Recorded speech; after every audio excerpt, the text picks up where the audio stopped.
The obsidian chamber pulsed with a low, resonant hum, a physical manifestation of the anxiety gripping the assembled Cathar hierarchy.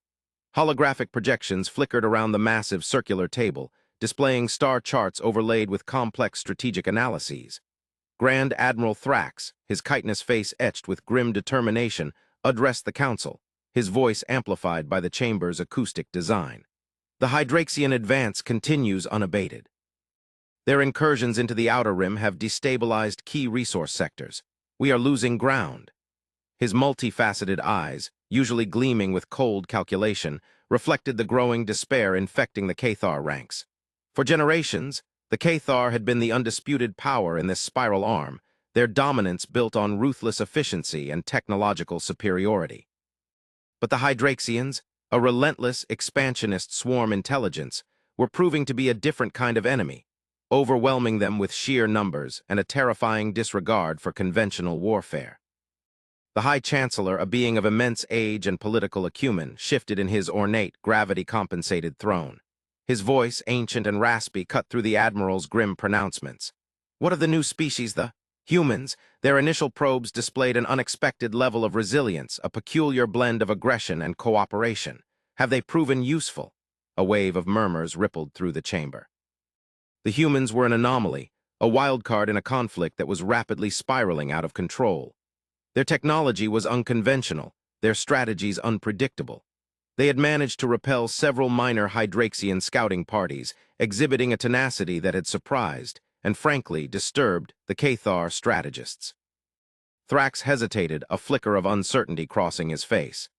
Their contributions have been limited. Their fleet is insignificant compared to our own, their weapons crude. They lack the strategic discipline and the logistical capacity for sustained engagements. However, he conceded, their individual fighting prowess is remarkable. Their ground troops have demonstrated an unnatural resistance to pain and a disturbing willingness to engage in close-quarters combat, a tactic we abandoned centuries ago. But their overall impact on the war effort remains negligible. Their emotional instability is also concerning. They seem driven by irrational impulses, a concept we find difficult to process. The council chamber fell silent as the projections shifted, focusing on a single grainy image, a human soldier clad in primitive armor facing down a towering Hydraxian war machine. The soldier was clearly outmatched, yet his eyes burned with an unwavering defiance. The image spoke of a stubbornness, a ferocity that defied logical analysis. The Cathar were pragmatic. They valued efficiency, order, and calculated risk. The humans represented chaos, a variable they couldn't quantify. The High Chancellor leaned forward, his ancient eyes narrowed.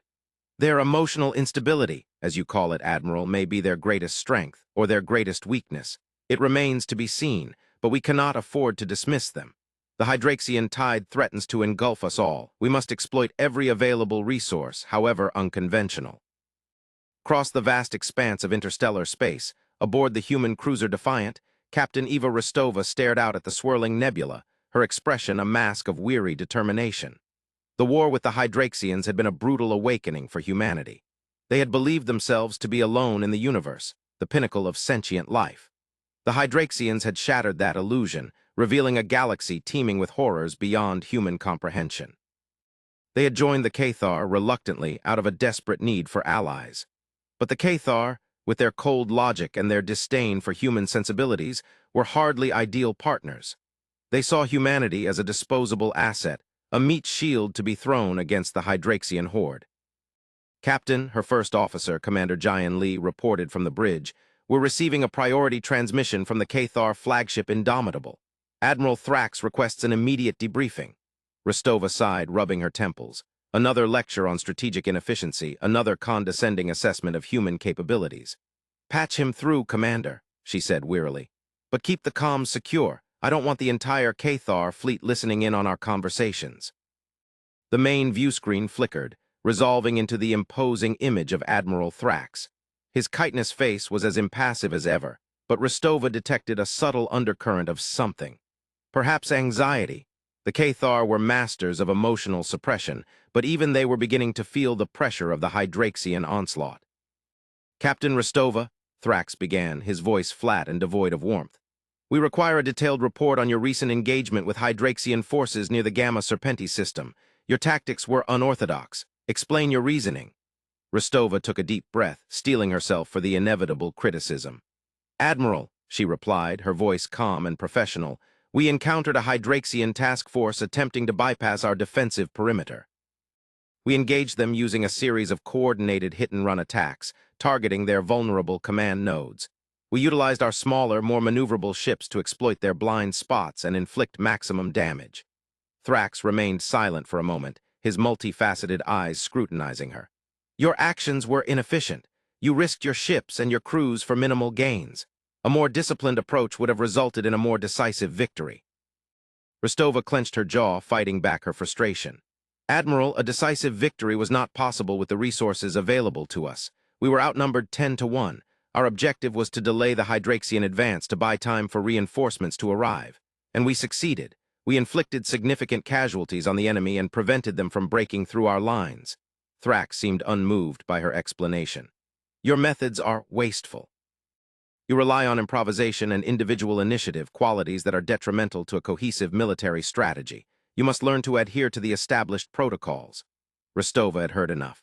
"Admiral," she said, her voice hardening, "with all due respect, your established protocols are failing. The Hydraxians are adapting, they are learning, and they are overwhelming us. We need to be flexible, to be creative, to be willing to take risks. We need to fight like humans, not like machines." The High Chancellor observed the exchange with a detached curiosity. The human captain's defiance was intriguing. The Cathar doctrine emphasized rigid adherence to established protocols, a system designed to eliminate error and maximize efficiency. But the Hydraxians were not bound by such constraints. They were a chaotic, unpredictable force. Perhaps the humans, with their wasteful tactics and their irrational impulses, possessed something the Cathar lacked: the ability to adapt, to improvise, to think outside the box. He raised a hand, silencing Thrax. "Admiral, that will be sufficient. Captain Rostova, I commend your resourcefulness. Continue to operate as you see fit, but be warned, failure will not be tolerated." Days turned into weeks, weeks into months. The war raged on, a brutal, grinding conflict that stretched across the galaxy. The Hydraxian advance continued, relentless and inexorable. The Cathar fleet, despite its technological superiority, was slowly being pushed back. The humans, fighting alongside the Cathar, continued to defy expectations. Their unconventional tactics, their unwavering determination, their sheer stubbornness proved to be surprisingly effective. They were a thorn in the Hydraxian side, a constant source of irritation and disruption. They were also a source of constant frustration for the Cathar strategists, who struggled to understand their methods and their motivations. The humans fought for their homes, for their families, for their freedom. They fought with a passion that the Cathar, with their cold, calculating logic, simply couldn't comprehend. Then came the signal, a faint, distorted transmission emanating from the outer rim, from a region of space long abandoned by the Cathar. It was a signal unlike anything they had ever encountered, a complex, multi-layered code that defied all attempts at decryption. The Cathar scientists were baffled. The High Chancellor, however, felt a prickling of unease, a sense of foreboding. He ordered a full-scale investigation, diverting resources from the front lines to analyze the signal. He knew instinctively that it was something important, something that could change the course of the war. He also suspected, with a growing sense of dread, that it was something the Cathar were not meant to find. Captain Rostova received the order from the Cathar to investigate the signal. She was reluctant to divert her forces from the front lines, but she knew that disobeying a direct order from the High Chancellor was not an option. She assembled a small task force, led by the Defiant, and set course for the outer rim. As they approached the source of the signal, they discovered a debris field, the remnants of a long-forgotten civilization. Scattered amongst the wreckage were fragments of technology unlike anything they had ever seen, artifacts of incredible complexity and sophistication. The signal, it turned out, was emanating from a massive, derelict space station, a colossal structure that dwarfed even the largest Cathar warships. Rostova ordered a boarding party to investigate the station. What they found inside was chilling. The station was a tomb, a monument to a civilization that had been wiped out by some unknown cataclysm. But it was also a repository of knowledge, a vast archive of information about the universe and its mysteries. And buried deep within the station's core, they discovered the source of the signal. A message, a warning, transmitted across the eons from a civilization far older and far more advanced than anything humanity or the Cathar could imagine. The message spoke of a cosmic entity, a being of unimaginable power and malevolence, lurking in the darkness between galaxies, waiting to consume all life. The Hydraxians, it turned out, were not merely an expansionist swarm intelligence. They were a vanguard, a scouting force sent ahead to prepare the way for the arrival of this cosmic horror. The Cathar Council chamber was plunged into stunned silence. The High Chancellor, his face ashen, stared at the holographic projection of the message, his ancient mind struggling to comprehend the implications. The Hydraxians were not the enemy. They were merely puppets, tools of a far greater, far more terrifying power. The war, the struggle for survival, had just taken on a whole new dimension. Grand Admiral Thrax, for the first time in his long and distinguished career, felt a flicker of genuine fear. The Cathar had always believed themselves to be the masters of their own destiny, the architects of their own fate. Now, they were confronted with the horrifying realization that they were nothing more than insignificant pawns in a cosmic game. Rostova contacted the Cathar Council, relaying the message. She expected disbelief, skepticism, perhaps even outright denial. But to her surprise, the High Chancellor listened intently, his expression grave. "Captain Rostova," he said, his voice heavy with a newfound respect, "we have heard your message. We understand the gravity of the situation. We were wrong about the Hydraxians. We were wrong about you. We underestimated you, your intuition, your ability to see beyond the obvious. We need your help. We need your expertise. We need your humanity." Rostova was taken aback by the High Chancellor's words. It was the first time she had ever heard a Cathar express anything resembling humility. But she knew that there was no time for recriminations, no time for dwelling on past mistakes. The fate of the galaxy hung in the balance. The Cathar and the humans formed an uneasy alliance, a partnership born out of desperation and a shared understanding of the existential threat they faced. They pooled their resources, their knowledge, their technology, working together to decipher the message and to find a way to defend themselves against the cosmic entity. The humans brought their ingenuity, their adaptability, their willingness to take risks. The Cathar brought their technological prowess, their strategic expertise, their unwavering discipline. They were an unlikely pair, but they were united by a common goal: to survive. The humans analyzed the message from the ancient civilization. It was not just a warning. It contained clues, fragments of knowledge about the cosmic entity and its weaknesses. The ancient civilization had fought against this entity, and though they had ultimately failed, they had left behind a roadmap for those who came after them. The humans discovered that the entity was vulnerable to a specific type of energy, a form of radiation that disrupted its connection to the physical universe. The problem was, this energy was incredibly rare and difficult to produce. The Cathar had dismissed the pursuit as impractical, deeming it a fool's errand. But the humans, driven by their unwavering determination, refused to give up. Rostova remembered an anomaly her science team had detected near a black hole in a forgotten star system. The Cathar had dismissed it as a sensor glitch. It was a source of unusual radiation, a type they hadn't been able to classify. She ordered the Defiant to the coordinates. As they approached the black hole, they detected the same type of radiation described in the ancient message. It was a natural phenomenon, a byproduct of the black hole's immense gravitational forces. But it was also incredibly dangerous, capable of tearing apart ships and destroying entire planets. Rostova proposed a daring plan: to harness the radiation from the black hole and use it as a weapon against the cosmic entity. The Cathar Council was horrified. The plan was suicidal, a reckless gamble with the fate of the galaxy. But Rostova argued that it was their only chance. They had to be willing to take the risk, to push the boundaries of what was possible. The High Chancellor, after much deliberation, reluctantly agreed. He authorized Rostova to proceed with her plan, but he warned her that failure would mean the end of everything. Rostova assembled a team of engineers and scientists, both human and Cathar, and set to work designing a device that could harness the black hole's radiation. It was a race against time. The Hydraxian forces were massing in the outer rim, preparing for the arrival of their master. The humans and the Cathar knew that they had to be ready, that they had to be able to strike a decisive blow before the cosmic entity could fully manifest.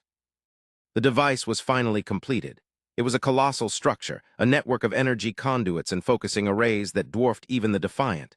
It was fragile, unstable, and incredibly dangerous to operate, but it was their only hope.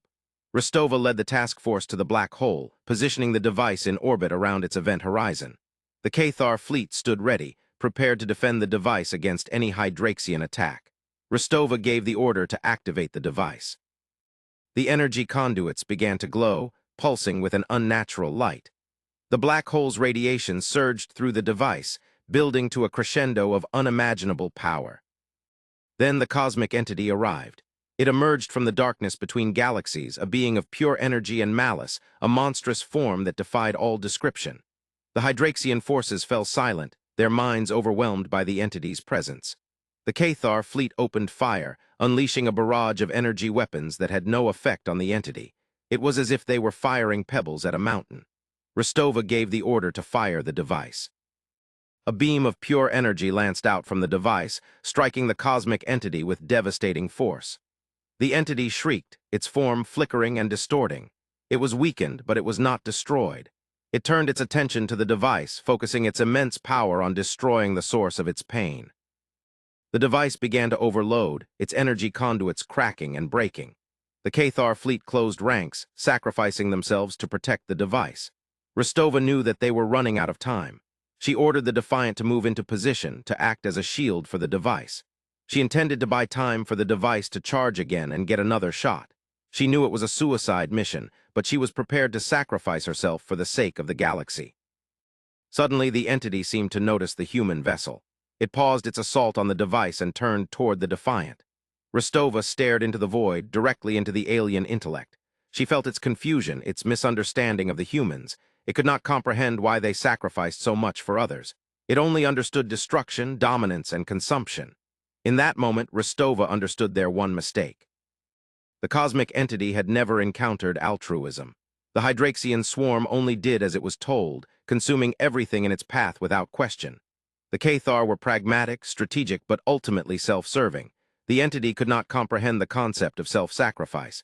It assumed the humans were motivated by some hidden, insidious purpose, but they were simply trying to save others. Rostova smiled, her eyes filled with defiance. "You don't understand us," she said, her voice echoing across the comms channel, reaching the entity's alien consciousness. "You never will." The Defiant charged toward the cosmic entity, its engines at full power. The entity unleashed a wave of energy, engulfing the Defiant in a blinding light. But the ship held its course, pushing through the energy wave, its shields straining to the breaking point. The Defiant rammed into the cosmic entity, unleashing a final, desperate burst of energy. The entity shrieked again, its form flickering and disintegrating. It was defeated, its power broken. The Hydraxian forces collapsed, their minds freed from the entity's control.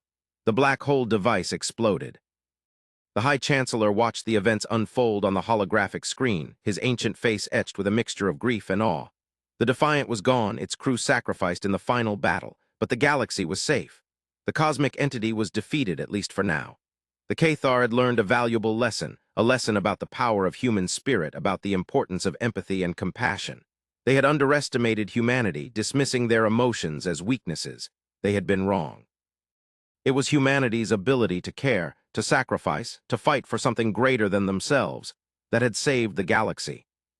In the aftermath of the war, the Cathar and the humans forged a true alliance, a partnership based on mutual respect and understanding. They worked together to rebuild the shattered civilizations, to heal the wounds of the war, to create a better future for all. The Cathar learned to embrace human values, to appreciate the power of emotions, to see the universe through a different lens. The humans learned to respect Cathar discipline, to value strategic thinking, to appreciate the importance of order and efficiency. Together, they formed a new galactic order, an order based on cooperation, understanding, and a shared commitment to protecting life throughout the universe. Centuries later, a new signal was detected, emanating from the same region of space where the cosmic entity had emerged. It was faint, distorted, but unmistakable. The signal was a warning. The entity was not truly destroyed. It was merely dormant, waiting for its chance to return. The Cathar and the humans knew that they had to be ready. They had to prepare for the next battle, to continue to defend the galaxy against the forces of darkness. But they also knew that they were not alone. They had each other, and they had learned the most important lesson of all, that even the smallest, most insignificant species can make a difference, that even the most illogical, emotional impulse can change the course of history. In the Grand Council chamber, now rebuilt with both Cathar and human designs seamlessly intertwined, a new generation of leaders gathered. A human admiral stood alongside a Cathar chancellor, their faces grave as they listened to the analysis of the new signal. The human turned to the Cathar. We have faced darkness before, she said, her voice resonating with the quiet strength of her ancestors, and we will face it again together. The Cathar inclined his head. Indeed.